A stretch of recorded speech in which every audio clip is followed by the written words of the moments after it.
Okay na? Oh, ito ang dapat mong gawin kapag may lumitaw na anay sa inyong bahay. Step 1. Observe mo muna. Huwag ka mag-panic mode agad. Silipin mo muna kung saan sila nanggaling at kung gaano kalaki na yung damage. Step 2. Markahan yung spot.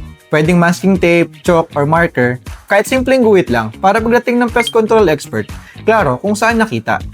Step 3. Huwag mo silang papatayin agad. Aray ko! Baka tumaas na yung mga kilay nyo. I-explain ko muna. Pakinggan nyo ako. Listen, look, and listen, and learn.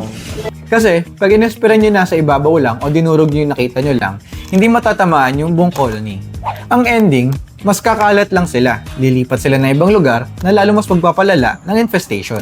Step 4. Tumawag ng expert. Alam nyo ba, libre lang ang inspection sa Pestastic at meron pang 2 years warranty ang mga treatment. Hindi mo na kailangan manghula.